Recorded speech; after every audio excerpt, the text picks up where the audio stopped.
మీ మోకాల నొప్పులకు ఎటువంటి సర్జరీ లేకుండా ఎపియాన్ పెయిన్ క్లినిక్ అందిస్తున్న అత్యాధునిక చికిత్స.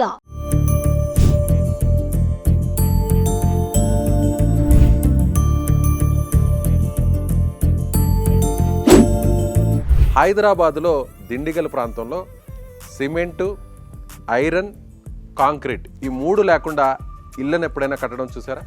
కానీ ఇక్కడ కట్టారు. ప్రస్తుతం నేను ఆ ఇంటి ముందే ఉన్నాను. చాలా సహజ సిద్ధంగా 100 ఏళ్ల కిందట ఎలాంటి మెటీరియల్ వాడి ఇళ్ళను కట్టారో ఆ ఇంటిని ఇప్పుడు మీకు చూపించే ప్రయత్నం చేస్తాను. రాగానే మనకి ఇక్కడ వినాయకుడు ఉన్నాడు, స్టాచ్యూ ఉంది. ఇది చాలా న్యాచురల్గా ఉంది చూడండి. మొత్తం ఇది రాతితో ఉన్నటువంటి స్టాచ్యూ. అలాగే అటువైపున మనకి కుడివైపున ఆంజనేయ స్వామి విగ్రహం ఉంది. ఏ దేవాలయంలో అయినా ముందుగా విఘ్నేశ్వరుణ్ణి దర్శించుకోవాలి.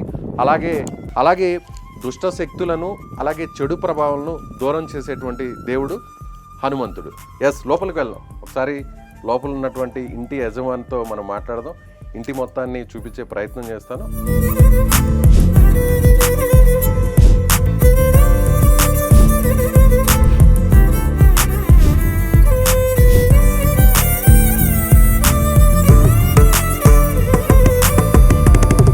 నమస్తే అండి మేడం.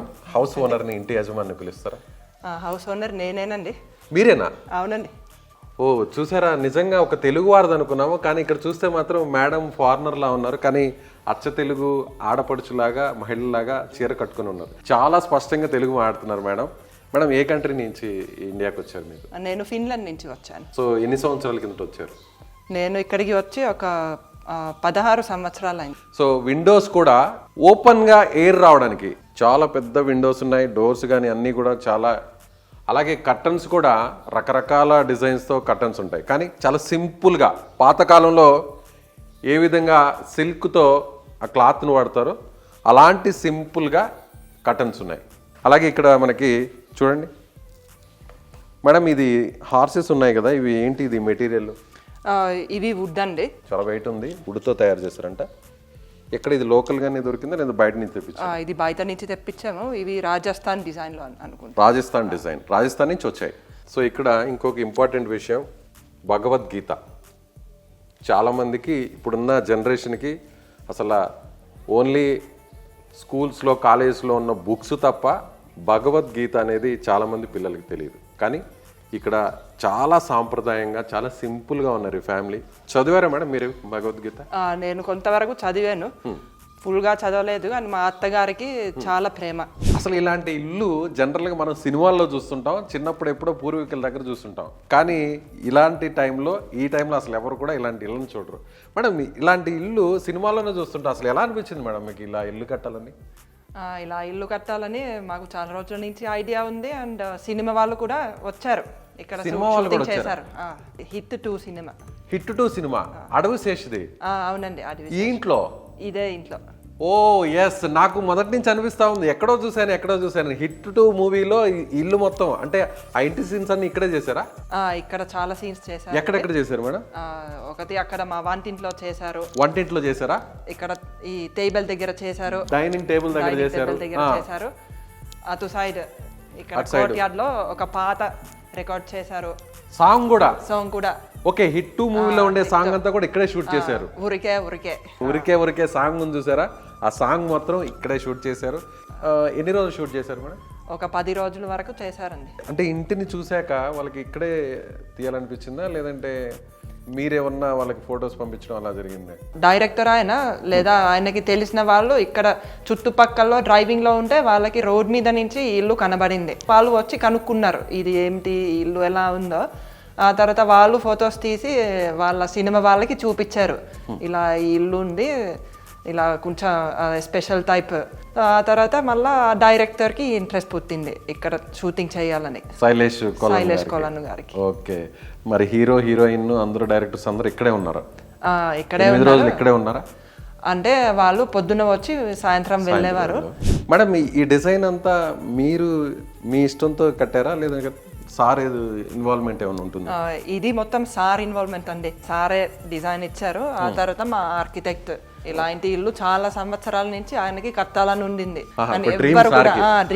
ఇంకొక విషయం ఏంటంటే ఇక్కడ లోపలికి వస్తుంటే నేను చల్లగా ఉంది కాళ్ళకి. అంటే ఎందుకంటే ఇక్కడ మనం ప్లాట్ఫామ్ ఒకసారి చూస్తే పాతకాలంలో మనకి నాపరాలు ఉన్నాయి చూసారా, అంతే. ఎలాంటి టైల్స్ కానీ మార్బుల్స్ కానీ గ్రానైట్ కానీ ఎక్కడా వాడలేదు. 100 ఏళ్ల కిందట వాడేటువంటి ప్లాట్ఫామే ఇది. సో మరొక విషయం ఏంటంటే రాగానే ఇక్కడ మనకి ఒక రాతి స్తంభం కనిపిస్తుంది. మొత్తం స్టోనే, ఇది కంప్లీట్గా స్టోనే. దీని మీద వుడ్తో తయారు చేసిన గణేష్ విగ్రహం కూడా ఇక్కడ కూడా ఉంది. అంటే ఎదురుగా ఎవరైనా వచ్చినా ఇంట్లోకి వారికి నేరుగా గణేశుడే వెల్కమ్ చెప్తున్నారనమాట. అలాగే ఇక్కడికి వస్తే ఇంకొక విచిత్రం ఏంటంటే మనకి చూడొచ్చు, ఎక్కడైనా కూడా మనకి ఏ ఇంట్లో అయినా కూడా పిల్లర్స్ ఉంటాయి, కాంక్రీట్తో తయారు చేసిన పిల్లర్స్ ఉంటాయి. కానీ ఇక్కడ కంప్లీట్గా స్టోన్తో ఉంది చూడండి, కంప్లీట్గా. మేడం మొత్తం ఇది స్టోనేనా? అవునండి, ఇది మొత్తం స్టోన్. ఈ పిల్లర్స్ మేము తమిళనాడు నుంచి, మహాబలిపురం నుంచి, తమిళనాడు నుంచి, మహాబలిపురం నుంచి, అక్కడి నుంచి తెప్పించాము. ఓ, అంటే మహాబలిపురం చాలా ఫేమస్, అక్కడ శిలలకు శిల్పాలకు చాలా ఫేమస్. అలాంటి చోట నుంచి తమిళనాడులోని మహాబలిపురం నుంచి ఈ స్టోన్స్ని, ఈ పిల్లర్స్ని తెప్పించారంట. ఇదంతా కూడా చూడొచ్చు సింగిల్ స్టోన్, ఇదంతా కూడా. ఇవి ఇలాంటి స్తూపాలు స్టోన్స్ మనకి ఎక్కడుంటాయంటే కేవలం దేవాలయాల్లోనే కనిపిస్తాయి, అవి కూడా పురాతన దేవాలయాల్లో. ఇది వరకు సిమెంట్ ఏమన్నా వాడారా దీని వరకు? ఇక్కడ సిమెంట్ అసలు వాడలేదు. కాదు, మరి ఇదేంటి మేడం? ఇక్కడ మేము సున్నంతో కట్టాం. సున్నం మొత్తం సున్నం, ఎక్కడ కూడా సిమెంట్ లేదు, ఆర్సీసీ లేదు, అలా న్యాచురల్ గా అంతా కట్టేసాం. 100 ఏళ్ల కిందట ఎలాంటి మెటీరియల్ వాడారో ఎగ్జాక్ట్ గా అదే వాడారు. ఇక్కడ మనకి ఇటుకురాళ్ళు కనిపిస్తున్నాయి. ఆ ఇటుకురాళ్ళు కూడా ఎంత స్ట్రాంగ్గా ఉన్నాయంటే, అలాగే సిమెంట్ వాడకుండా ఇటుక మీద పెట్టేటప్పుడు మనం జనరల్గా సిమెంట్నే వాడతాం. సిమెంట్ లేకుండా ఎలాంటి కన్స్ట్రక్షన్ ఇప్పుడు అసలు ఈ రోజుల్లో లేదు. కానీ సున్నం, పాతకాలంలో సిమెంటు లేని సమయంలో ఈ సున్నాన్ని వాడి ఇళ్లను కట్టేవారు. సో అదే పద్ధతిలో ఇప్పుడు దీన్ని కన్స్ట్రక్షన్ చేశారంటున్నారు. సో ఇంకా కూడా చూపించే ప్రయత్నం చేస్తాను మీకు, రండి. ఇక్కడ మనం కొన్ని షెల్ఫ్లను తీసుకొస్తుంటారు, చాలా చాలా కాస్ట్లీగా ఉండేటువంటి మెటీరియల్ తీసుకొచ్చి వుడ్ వర్క్ చేయిస్తుంటారు ఎక్కడికైనా కూడా. ఇప్పుడు ఎక్కడ వెళ్ళినా కూడా ఇంటీరియర్ అనేది ఇంటికి లక్షలు కోట్ల రూపాయలు కూడా ఖర్చు పెట్టి ఇంటీరియర్ చేయిస్తుంటారు. కానీ చాలా సింపుల్గా, చాలా న్యాచురల్గా స్టోన్స్ చూడండి ఎంత పెద్ద స్టోన్స్ ఉన్నాయి.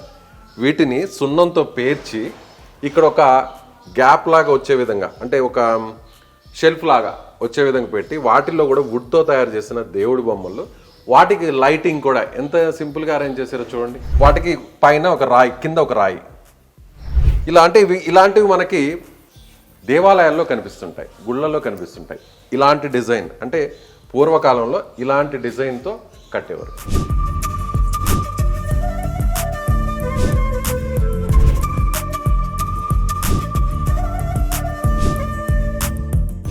ఈ కాంక్రీట్ లైఫ్లో మనకి చిన్న చిన్న విండోస్ ఉంటాయి, ఎక్కడ ఇంటి మధ్యలో గాలి వెలుతురు వచ్చే పరిస్థితి. కానీ ఇక్కడ ఇంటి మధ్యలో పాతకాలంలో మనం చాలా సినిమాల్లో చూస్తుంటాం, పైన నుంచి వెలుతురు వస్తుంటుంది, ఎండ పడుతుంటుంది, వర్షం పడుతుంది. ఆ వర్షం పడినటువంటి వర్షపు నీరంతా కూడా ఇక్కడ స్టోరేజ్ అవుతుంది. ఆ స్టోరేజ్ అయిన వాటర్ తర్వాత బయటకు వెళ్ళడానికి కూడా ప్రత్యేకంగా కొన్ని ఏర్పాట్లు చేశారు. మీ పిల్లలు ఇక్కడ ఆడుకుంటుంటారు మేడం వర్షం వస్తే? చాలా ఆడుకుంటారు. ఎంతమంది పిల్లలు ఉన్నారు మేడం మీకు? 4 పిల్లలు ఉన్నారు. ఏం చేస్తుంటారు పిల్లలు? మా పెద్ద పాప ఇప్పుడు 11th చదువుతుంది, రెండో పాప 10th, మా బాబు 7th. ఆ తర్వాత మా చిన్న పాప ఇంకా స్కూల్కి వెళ్ళలేదు. ఎంత పాప ఏజ్ ఎంత? 2.5 అండి. 2.5 years. అన్నిటికంటే మరొక ముఖ్యమైనది కృష్ణుడి బొమ్మని ఇక్కడ పెట్టారు, స్టాచ్యూని. మేడం ఇది ఎక్కడి నుంచి తెప్పించారు? ఇది ఒడిశా నుంచి తెప్పించారు. ఒడిశా నుంచి తెప్పించారు. అంటే చూస్తుంటే పూరి జగన్నాథుడు టెంపుల్ స్టోన్ ఎలా ఉందో అలాంటి స్టోనే ఉంది. కరెక్టేనండి, ఎగ్జాక్ట్ గా ఒడిశాలో మనకి ఆ పూరి జగన్నాథుడి దేవాలయాన్ని కట్టినటువంటి రాతి ఎగ్జాక్ట్ గా ఇదే, ఆ రాయి. ప్రశాంతంగా ఇక్కడ కూర్చుంటే ఒక్కసారిగా మనసు చాలా నిర్మలంగా ఉంటుంది. పక్కనే తులసి కోట ఉంది, కృష్ణుడు ఉన్నాడు, చాలా ప్రశాంతంగా ఉంటుంది. పైనుంచి మంచి వెంటిలేషన్ వస్తుంది, మంచి అసలు సన్లైట్ అనేది ఇప్పుడు ఈ కాంక్రీట్ లైఫ్లో అందరికి పడట్లేదు. ఎక్కడ డి విటమిన్ లోపంతోనే ఎక్కడ చూసినా అదే కనిపిస్తుంది మనకి. ఎలాంటి ప్రాబ్లమ్స్ లేకుండా ఇక్కడ ఉంటే ఇంకొక 20 సంవత్సరాలు ఎక్స్ట్రా బతకచ్చు ఇంట్లో ఉంటే. ఇంకా చూపిస్తాను రండి మీకు. ఇంకోటి కూడా మనకి పిల్లర్స్ బీమ్ లేకుండా ఏ స్లాబ్ ఉండదు. ఇంకొక స్పెషాలిటీ కూడా ఉంది. పైనంతా కూడా మనకి మొత్తం దూలాలే, వుడ్తో తయారు చేసిన పాతకాలంలో 100 ఏళ్ల కిందట అంతకు మునుపు ఉన్నటువంటి ఇల్లు ఏదైతే ఉన్నాయో మేడం ఇదంతా కూడా వుడ్డేనా? ఇది అంతా సాల్ వుడ్ అండి. ఇది ఛత్తీస్గఢ్ నుంచి వచ్చింది. కొన్ని పెద్ద పెద్ద దూలాలు నేపాల్ బోర్డర్ నుంచి కూడా తెప్పించాం. మొత్తం పైనంతా కూడా మీకు కనిపిస్తుండేది కాంక్రీట్ కాదండి, మొత్తం రాయే. చూడొచ్చు పైన. మేడం అసలు ఎలా నిలబడుతుంది మేడం? అసలు ఆ రాళ్ళు ఎలా నిలబడుతున్నాయి? అదే మన దూలాల వల్ల రాళ్ళు ఉంటాయి. ఓకే, దూలాల్ని సపోర్ట్ చేసుకొని దానిపైన రాళ్ళు ఉన్నాయి. ఇక్కడ మన ఈ చెక్క పిల్లర్స్ ఉన్నాయి, రాతి పిల్లర్స్ ఉన్నాయి, వాటి వల్ల మనకి సపోర్ట్ వస్తుంది.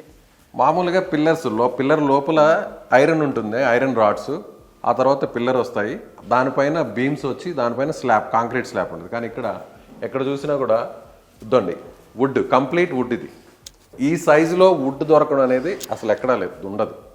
సో దీన్ని బేస్ చేసుకొని ఆ పైన దూలాలు ఉన్నాయి, దూలాల పైన రాళ్ళు ఉన్నాయి కంప్లీట్గా. రైట్. అలాగే ఇటు సైడ్ వస్తే వాళ్ళు మనకి చూడొచ్చు ఎంత పెద్ద పెద్ద స్టోన్స్. ఇంత పెద్ద స్టోన్స్ ఎక్కడ దొరికాయి మేడం? అంటే న్యాచురల్గా ఉన్న వాటినే మీరు ఇక్కడ బిగించారా లేదంటే ప్రత్యేకంగా తెప్పించారా? ఇవి న్యాచురల్గా అంటే ఇక్కడ మా ఇంటి పక్కనే ఒక క్వారీ ఉంది, సో అక్కడి నుంచి తెప్పించాము. అంటే మనకి బేస్మెంట్ లో పాత కాలంలో వాడేవారు, ఇంత పెద్ద బండరాళ్ళు వేసి వాటిని కింద భూమి లోపల సపోర్టింగ్ కోసం వాడేవారు. దాన్నే ఇక్కడ ఒక కంప్లీట్గా ఒక వాల్గా చేశారు. దీని లోపల ఒక రూమ్ ఉంది, ఒక బెడ్రూమ్ లా ఉన్నట్టుంది. ఇది పాతకాలంలో ఎలాంటి మనకి డోర్స్ ఉంటాయో ఆ డోర్ ఉంది. ఆ పైన డిజైన్ కూడా చూడొచ్చు. సో కింద కూడా పసుపు కుంకుమ కనిపించే విధంగా కలర్స్తో ముగ్గులు అవన్నీ కూడా ఉన్నాయి. ఇక్కడ పైన చూడండి, ఎక్కడ ఎలాంటి కాంక్రీట్ కానీ బీమ్ లేదు, రాయి సపోర్టింగ్గా రాయి పెట్టారు, ఒక నాపరాయి, ఆ నాపరాయి మీద స్టోన్స్ పెట్టారు.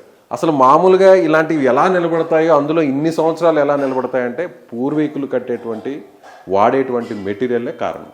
మేడం చుట్టూ కొన్ని పెయింటింగ్స్ కనిపిస్తున్నాయి, అవి న్యాచురల్గా లేదంటే ఏదైనా బయట నుంచి ఏమైనా కొనుక్కొని తీసుకొచ్చారు? బయట నుంచి మేము ఏం కొనుక్కుని తీసుకురాలేదు. ఇక్కడ మా ఆయన వాళ్ళ బెస్ట్ ఫ్రెండ్ ఆనంద్ అని ఉంటారు, ఆయన పెయింటింగ్ చేశారు, నేను కూడా ఒకటి వేశాను. ఆ తర్వాత పాత ఫోటోలు కూడా మేము చేయించాము. చూడండి అక్కడ కనిపిస్తున్నాయి కదా, అలాగే ఇక్కడ కనిపిస్తున్నాయి. మీరు వేసిన పెయింటింగ్ ఏది మేడం? నేను వేసిన పెయింటింగ్ ఇది డ్రాయింగ్. ఓ డ్రాయింగ్. ఎవరి ఫోటో మేడం ఇది? ఇది మా అత్తగారు వాళ్ళ అమ్మగారు. ఓకే, అంటే మీ అత్తగారి వారి అమ్మవారు. చూసారా, పూర్వీకుల్ని గుర్తుపెట్టుకున్నారు కాబట్టి అలాంటి ఇంటినే కట్టుకున్నారు. అప్పట్లో పూర్వీకులు ఇల్లు ఎలా ఉన్నావో అలాంటి ఇంటినే వీళ్ళకి స్వయంగా నిర్మించుకున్నారు. మేడం వేసినటువంటి ఆర్ట్ అంటే ఇది. ఆ స్టైర్ కేస్ కూడా ఒకసారి చూస్తే మీరు చూడొచ్చు, చాలామంది అంతా కూడా లిఫ్ట్లు పెట్టుకుంటుంటారు, రకరకాలుగా మెటీరియల్స్ని యూజ్ చేస్తారు. కానీ అక్కడ చూస్తే వుడ్తో ఉన్నవే, అవి కూడా రాళ్లతో ఉన్నవే. మేడం ఏసీ ఏమన్నా ఉందా ఇంట్లో? మా ఇంట్లో ఏసీ లేదండి. ఇక్కడికి వస్తే అసలు ఏసీ అవసరమే ఉంటుంది మేడం. ఇప్పుడు చలికాలంలో కొంచెం వెచ్చగా అనిపిస్తుంది, మరి వేసవి కాలంలో చల్లగా ఏమైనా ఉంటుందా? వేసవి కాలంలో కూడా సిటీ కంటే ఇక్కడ చాలా చల్లగా ఉంటుంది. చాలా చల్లగా ఉంటుంది.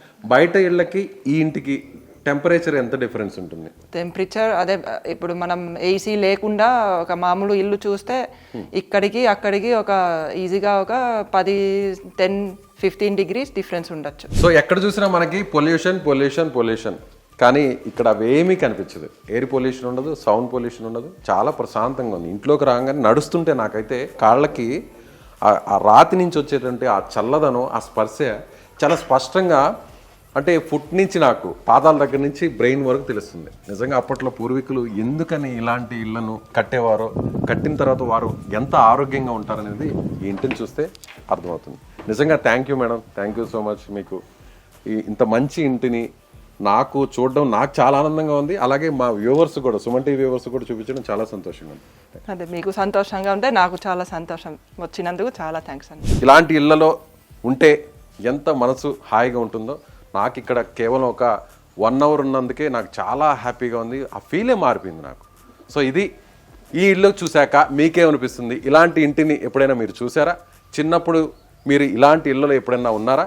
ఉంటే ఖచ్చితంగా కామెంట్ చేయండి. అలాగే లొకేషన్ కూడా చెప్పండి. ఆ ఇంటిని మేము కూడా వచ్చి హోమ్ టూర్ చేసే ప్రయత్నం చేస్తాం. Thank you.